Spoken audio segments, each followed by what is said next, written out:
안녕하세요. 김민호 회계사무소입니다. 오늘은 소득세법상 사업소득금액과 법인의 각 사업연도 소득금액에 대한 차이점을 문제풀이를 통해서 설명드리겠습니다. 문의사항이 있으시면은 ntstar5 gmail.com이나 카톡 아이디 위캐놀로 문의 주시면 되겠습니다. 문제를 보시면은 제조업자 갑의 손익계산서상 주요 개정과목 내역이 다음과 같습니다. 이럴 때 1번 문제는 갑이 법인인 경우에 각 사업연도 소득금액과 개인인 경우에 사업소득금액을 계산하라 이렇게 되어 있고요. 그 다음에 두 번째는 개인인 경우에 종합소득금액을 계산하라 이렇게 되어 있습니다. 그러면은 먼저 비교 형식으로 법인, 개인 이렇게 두고 법인의 각 사업연도 소득금액을 계산하려면 당기순이익에서 출발하죠. 순이익 그리고 입금 항목 있고 그 다음에 송금 항목을 차감하면은 각 사업연도 소득금액이 되고, 개인의 경우에도 당기순이익 형식은 똑같습니다. 그 다음에 총수익금액 산입, 그 다음에 필요경비 산입, 그러면은 사업소득금액이 나오겠죠. 소득금액 이렇게 됩니다. 그럼 보겠습니다. 당기순이익은 4,300만원입니다. 4,300만원. 그리고 입금 이제 하나씩 조정을 보겠습니다. 매출액 5천만원은 당연히 당기순이익에 포함되는 금액이니까 조정할 게 없고, 두 번째 인건비의 경우에는 500만원이 지출됐는데 법인의 경우에는 대표자 인건비가 당연히 송금에 해당하지만은 개인 사업자의 경우에는 급여 부분으로 급여로 과세되는 게 아니라 사업소득으로 과세되기 때문에 급여 지급 990만원에 대해서는 총 필요경비 불산입합니다. 총수익금액 산입시키니까 여기에 90만원이 기재되고요. 고시 공부하는 대표자 장난급여 40만원이 지출됐다. 근데 이것도 마찬가지로 실제 회사에 근무하지 않기 때문에 40만원이 송금으로 인정받을 수 없습니다. 40만원 적어주고, 법인의 경우에도 대표자의 급여는 실제 일을 했기 때문에 송금에 해당하지만은 대표자 장남이 공부하고 있어서 지출된 것은 송금 불산입입니다. 입금, 여긴 또 송금 불산입, 입금 불산입, 총수익금액 산입, 필요경비 불산입, 필요경비 산입, 총수익금액 불산입, 이런 식으로 지금 돼 있는 겁니다.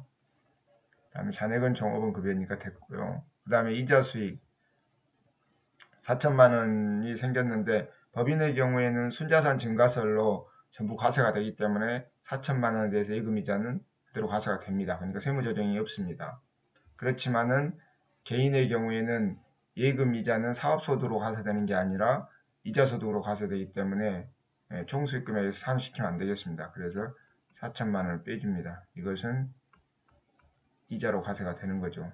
그 다음에 배당금 수익. 배당금 수익이 200만원이 발생했는데 당연히 법인의 경우에는 순자산 증가설로 과세가 되니까 20만원은 과세하는데, 다만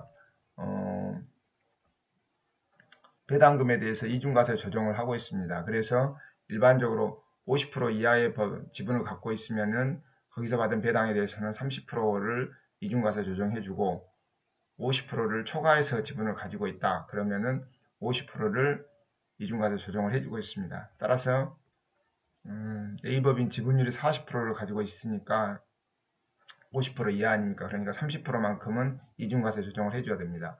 그러면은 200만원 곱하기 30% 그러면은 60만원 60만원을 이중과세 조정해주니까 송금 산입에다 법인 60만원을 넣어주면 됩니다. 개인의 경우에는 배당금 수익은 전부 배당금으로 과세를 하기 때문에 200만원을 차감시킵니다. 이것은 추후에 배당으로 과세하면 됩니다. 그리고 업무와 관련하여 발생한 교통사고 벌가금 30만원이 지출됐는데 업무와 관련해서 지출됐다 하더라도 국내법을 위반한 그 과태료 성격의 벌과금이기 때문에 송금불산입합니다.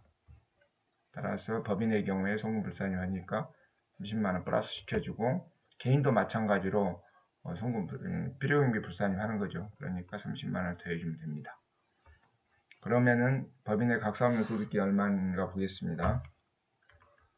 4,300만원에 40만원에 30만원에 빼기 60만원 해주면은 4,310만원이 되겠습니다. 4,310만원.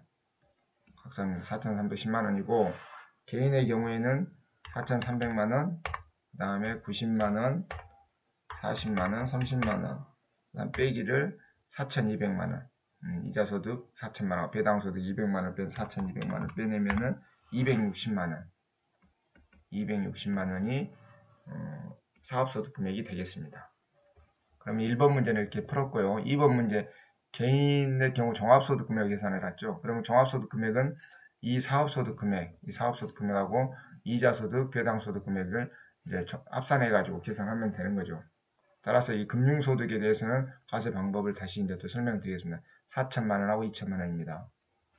금융소득에 대해서 소득금액 계산할 때는 제가 그때 설명드렸습니다. 종조, 계출 이렇게 기재를 해놨죠. 얘가 종합과세, 그 다음 무조건 종합은 조건부, 그 다음에 계, 출자 공동사업자 배당 이렇게 보고요. 이자, 배당 이렇게 기재를 합니다. 그러면 예금이자 부분은 종합과세가 아니지 않습니까? 원천징수가 되기 때문에 조건부 과세잖아요. 그러니까 이자 4천만원 조건부에 기재하고, 배당 200만원, 배당 200만원도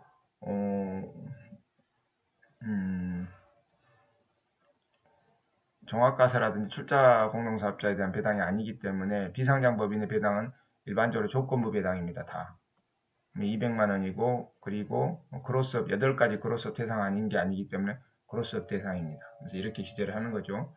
그러면은 계를 하면은 4,200만원이 나오는 겁니다. 4,200만원에서 더하기 그로스업 할 금액을 뽑아내야죠. 그로스업 할 금액은 어떻게 뽑냐면은 2천만원 초과분 하고 그로스업 대상 배당소득과 둘 중에 적은 거에다가 11%를 곱해주면 됩니다. 11%. 그러면 여기가 22만원이 나오는 거죠. 그러면은 결과적으로 금융소득 금액은 4,200만원에다가 22만원을 더한 4,222만원이 금융소득 금액이 되는 겁니다.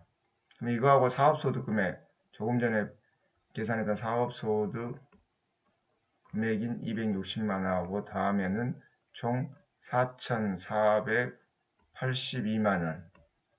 이게 종합소득 금액이 되겠습니다. 오늘은 법인세법상 각사업용 소득 금액과 개인의 사업소득 금액에 대한 계산 방법의 비교, 그리고 개인의 사업소득 금액과 이자, 배당, 금융소득 금액이 있을 경우에 어떻게 합산해서 종합소득 금액을 계산하는가에 대해서 설명드렸습니다. 고맙습니다.